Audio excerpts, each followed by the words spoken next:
So joining us today, we've got Genevieve Knoebel in Illinois. She is a composer and violist and, pitch shifting extraordinaire human.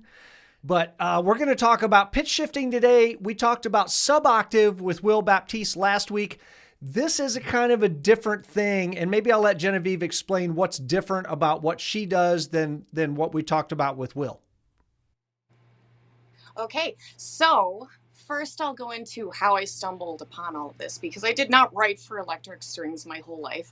I was presented with an opportunity with the U of I electric strings to go to Bavaria to a festival in Bayreuth. And I wanted something cool to play. I wanted to play a chamber piece, kind of more on the classical end. And I was searching. And it's just, there isn't really that much out there. And I felt like it was up to me to do this. So okay, number one, that was a very intimidating realization. Number two, very exciting. And I kind of felt for the first time with my fiddle that there were no rules. I could actually do what I felt like doing. So I had that in mind and had no plan whatsoever. But I ended up going to just one voice lesson with a friend of mine named Ryan Groff. And he lent me a pedal of his, and I'd never played with one before. It's a Whammy pedal, pitch shifting pedal. And it was from that moment, it was like the first three notes I played on there ended up being the first three notes of one of the pieces I wrote.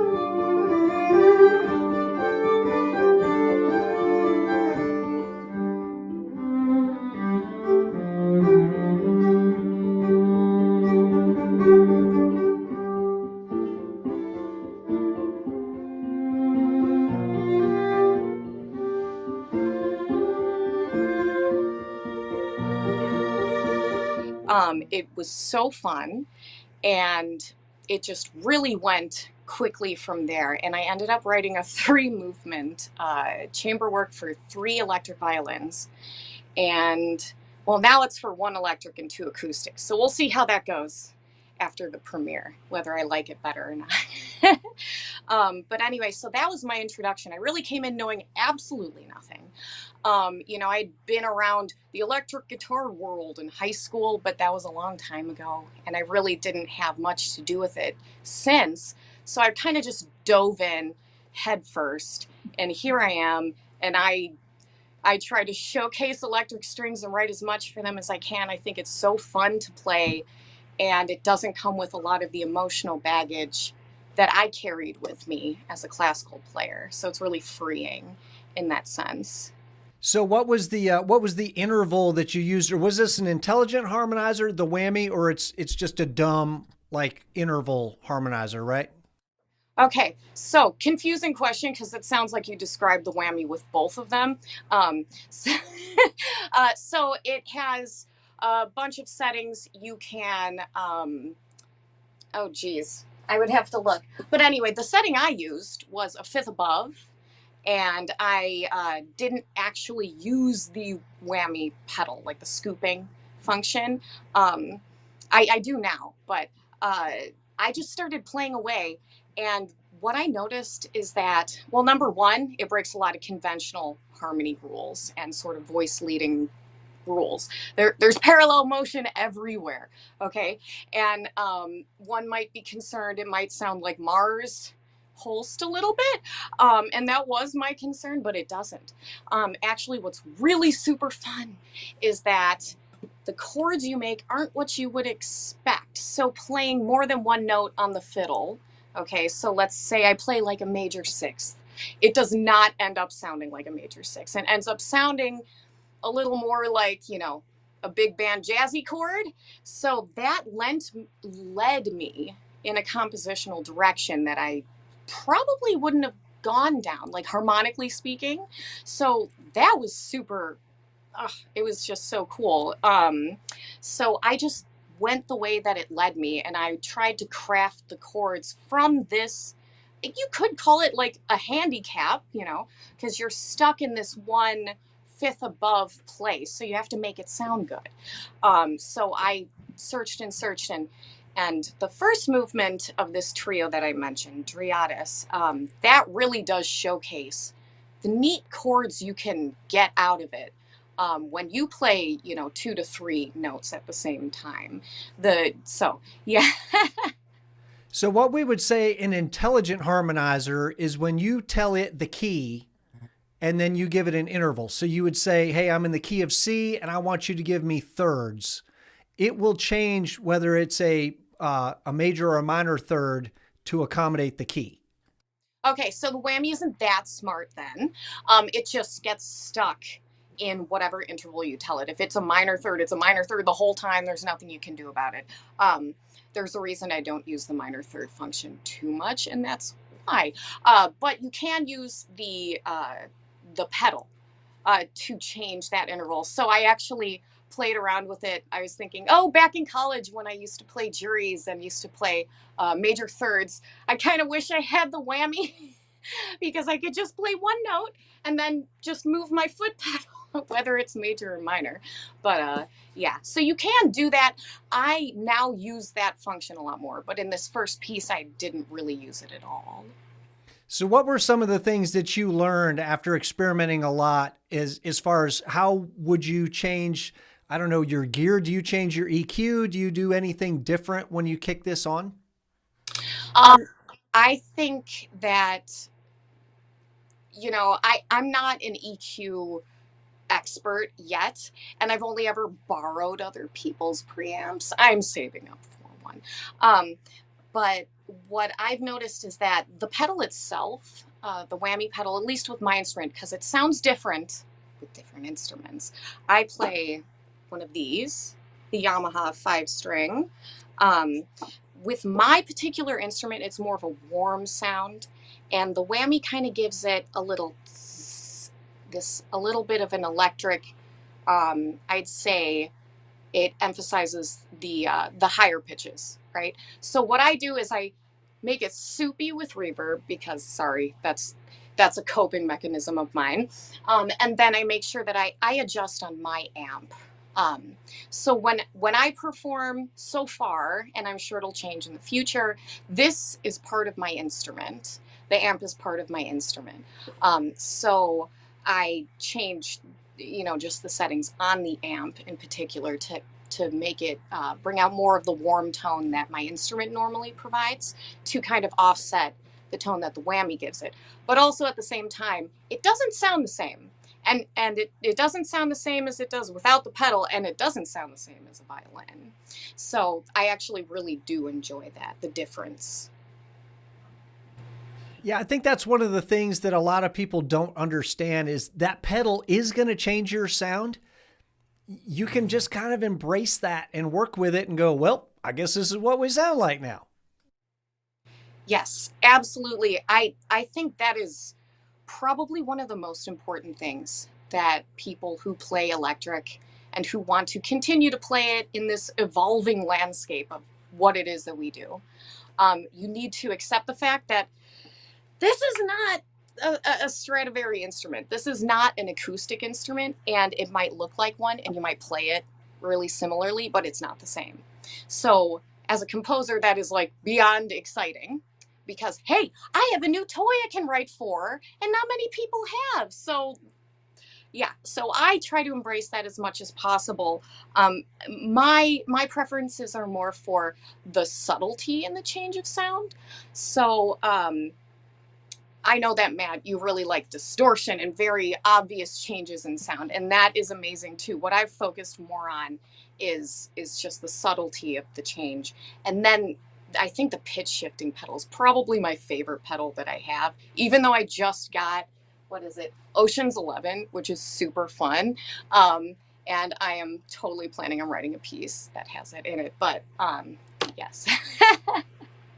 So with the Whammy, forgive me, I haven't really messed with the Whammy a whole lot. Do you have the ability to control how much of the pitch shifting is in there, or is it just you get a 50-50 split?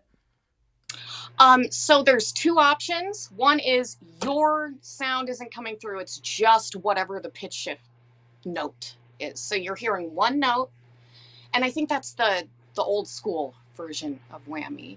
What I have is the fifth version, the digital one. And so you have that where you substitute your sound for whatever the pitch shift is. And then what I normally use is where your sound comes through and the additional note comes through. So you are locked into whatever setting you use. So it could be fifth above, fourth above, minor third below. It's not every single interval that it offers, but it has, I think, like 12 different settings on it. So that's the one that I use primarily. It allows for more interesting things to happen harmonically, in my opinion. But as far as the level of that split tone, how loud that split tone is, you don't have any control over that? Unless I am missing a big section in the user manual, I don't think that's an option, no. Each pitch shifting algorithm is a little bit different. And how do you help yourself decide which pitch shifting algorithm you're going to use? Because they both create different kind of artifacts and sounds and overtones and all that, right? Yes. So on my particular Whammy pedal, I have the option to use the classic, which has more artifacts. So you'll hear more of these sorts of kind of buggy but cool sounding things. And then they have the chords version, which is the new digital version of it, which has less artifacts. Um, I actually really like the artifacts in both of them. I think, going back to that this instrument is different, it sounds different, right? So taking these artifacts and using them is really cool. I don't have too much experience actually with many pitch shifting pedals. I've tried Helix. A couple of different people have programmed, a Whammy-esque setting on there, and I've mostly just used the Whammy. I've heard actually this Ocean's 11 has a pitch shifting thing on it, and my DL4 has pitch shifting. I don't really like it because the types of artifacts that come out of there sound like you're doing something wrong rather than a new sort of unique sound. So it sounds like you're playing out of tune or you didn't hit the note perfectly, because with those, I've noticed you really, really, really have to be a robot. I mean, I feel like even Hillary Hahn would have some issues. Okay, so it's not just me, I swear. I'm also being humble. But, so those really aren't my favorite. They also don't have nearly as many of the fancy settings as the one that I prefer has. Yeah, so it's important for people to think, if I'm going to do pitch shifting, you're probably going to have to experiment with a bunch of different pedals in order to find, like I said, each one's going to sound different. They're going to have some kind of different features and things in them. So if you've got a sound in your mind, you may have to dig around a little bit. What I've found is more beneficial for my mental health is when I do acquire a pedal, just learn that pedal inside and out. And what it sounds like is just what it sounds like. And then I'm going to have to adapt my thinking to that instead of trying to make the pedal adapt to me. Does that make sense? That is exactly how I feel about it. That's exactly how I feel about it. Because to me, it's like you are performing on a clavichord, but you're treating it like a piano. That would be the opposite of what you just said. So I would come to the clavichord and play it like a clavichord, knowing that it doesn't, instead of hammering the strings, it plucks it. Or did I get that wrong? I hope not. But yeah, you have to come to the pedal knowing that it's different and knowing that has a bunch of little nuances and quirks about it, and you just have to learn what those are, and I'd say exploit them for your own purposes. Make it sound as good as you can, knowing that you have limitations, knowing that it is just different than plugging your instrument into an amp or just playing an acoustic one. Yeah, you made the same comment about your amp. Like, that's part of my instrument, and the pedals are also part of your instrument. And nobody ever thinks twice about, well, I have to adapt my technique on my acoustic violin, because it just is the way it is. And if I want it to sound a certain way, it's up to me to make it sound that way. Where sometimes people, I think with pedals, they're like, well, there's got to be a knob or something. And sometimes there is, but I always assume that it's me. Like I'm going to have to make a change first, and then we'll see what else the pedal can do. So I actually would say with acoustic instruments that, I say that the amp is part of my instrument. I would also say that acoustic instruments kind of deal with the same thing. The hall is part of their instrument. So if you play in a very dead, soundproof room, it's just not going to sound as good. We all know that, right? So a lot of music, back in the day, it was written to sound in a certain hall, to have the reverberance that a certain hall would have. So I would argue, that's kind of analogous, although ours is way more severe, way more affected, and has a lot more you can do with it. I'd say that acoustic players kind of have to worry about the same thing. It's just that they don't really think about it, because when they do concerts, it's always in the hall, or when they do a recital, it's always in XY room. And whenever they do recordings, it might be in a dead room, but then they add reverb or add things in post to make it sound like it's in the intended place. So I always thought that was interesting, how the two are kind of really similar in that manner. I hadn't even thought about the fact that composers were back in the day, that they were writing things with certain rooms in mind. Like if they knew that this was going to be premiered in this hall with a 3 or 4 second reverb, they would have had to account for that when they were writing. Mm-hmm. Yeah, absolutely.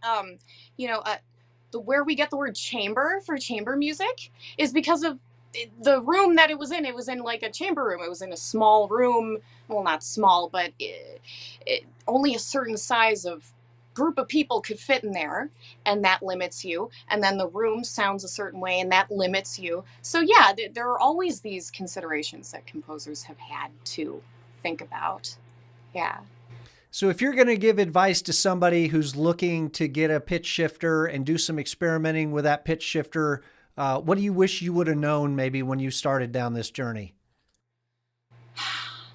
Honestly, I sound like a Whammy representative right now, but I'm not. I'm a free agent. But I honestly would say this is really great. I'm absolutely sure there are other things out there that are really great as well. But if my suggestion to someone who wants to get into this is, don't get something that doesn't have many options on it. Like, don't get the lowest end, or like, oh, my pedal has this function on it, let's just use that, because it's never going to be good enough. It's never going to offer you all of the things that a dedicated pedal would. So that would be number one. I would suggest just bite the bullet and just get a bigger, more dedicated pedal like a Whammy. I didn't at first. I actually just bought my real one. I've been borrowing various people's pedals for like a year and a half. So you could do that. That's also a suggestion. Borrow from friends. We're all friends here in the electric community, right? So let's lend each other pedals. So yeah, my suggestion is definitely don't get a low end, sort of thing. Just go ahead and find a pedal that has oodles of options, and just play around with it as much as possible and find something that you like, because you will, probably. Awesome. That's great advice.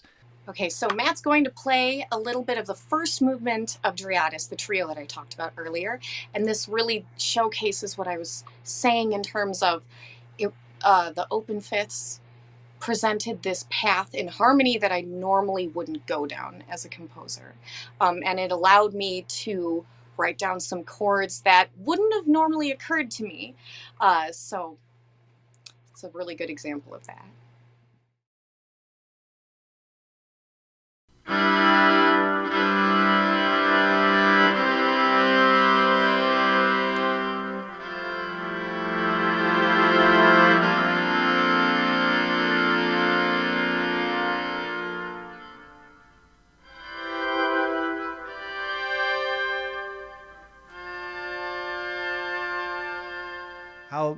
Wow, you can really get some crazy stuff going on with that. And I assume you've experimented with intervals other than fifths, right?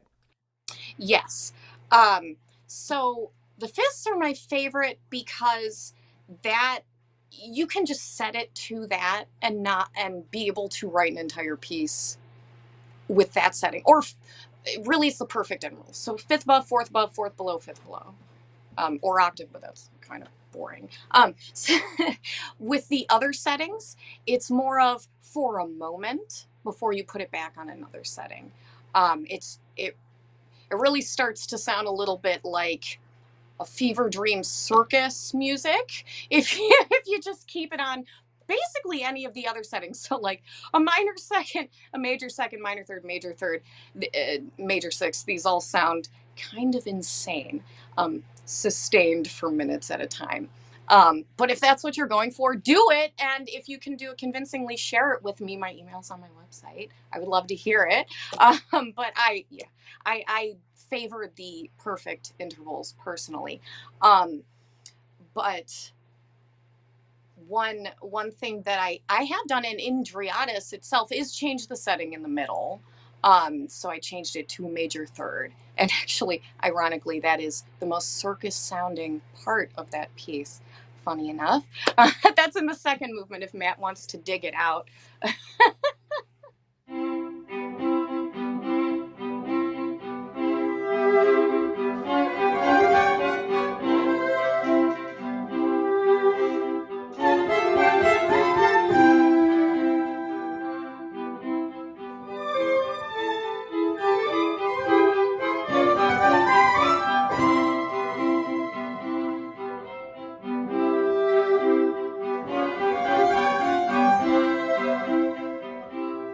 You actually, I saw you in Germany when we premiered this, and I looked at your setup, and she's got like this car antenna thing sticking up, and I was like, what on earth is she doing with that? Can you explain what this whole deal is? Okay, this is so silly. It looks, and it's funny you say car piece because like this is a Hitch aligner.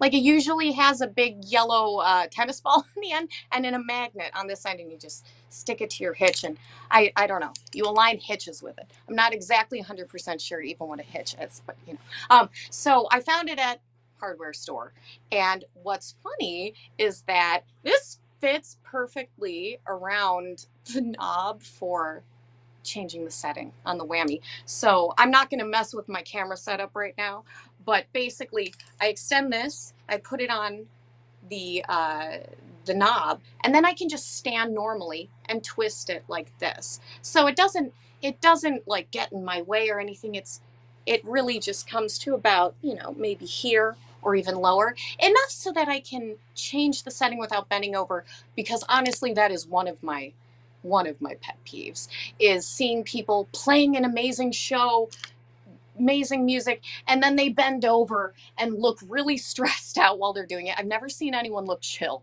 when they do this. They always just go, oh, and they're like messing with buttons. They might have to come back down for another button. And it always just brings you out of it. And I've never been a fan of that. And I would have made this pedal, up on a stand sort of pedal, but I need to use my foot on it, right? Because it has the classic Whammy scoop in it. So I came up with the best solution that I could, which is a hitch aligner. You can find it at your local Home Depot. Imagine a composer like figuring out a creative solution for a technical problem, right? Who would have even thought? Well, you got to do what you got to do to achieve the goals you want to achieve. Necessity is the mother of invention. Yeah. Well, where can people find your music, and where can they find you, and where you're going to be playing and what you're doing?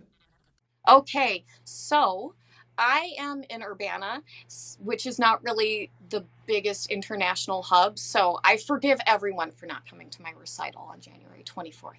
But you can find my music on my website.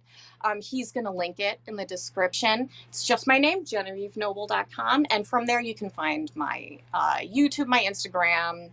I have things up from performances. And most importantly, I have all of my sheet music for everything I've written for free on my website. So please, if anyone is watching this and they have even the slightest inkling that they might want to check it out, just check it out. Check it out. Take it. It's yours. I would love for people to come and get these parts and maybe even play them. That would be super cool. That's amazing. So you've got some are written for chamber, and then you've also got maybe adaptations for some of these as solo performance pieces, right? Yeah, I have a couple of solo pieces. It's written for 5 string because, it was just for me at the time. And then I have some chamber pieces, yes. Awesome. Well, thank you so much for joining us. This has been a lot of fun, and I look forward to seeing you in person. I'm sure I'm just going to show up to one of these recitals in Champaign. I'm just going to walk in because that's just how it is. Sounds good. There's no admission fee, so you're good.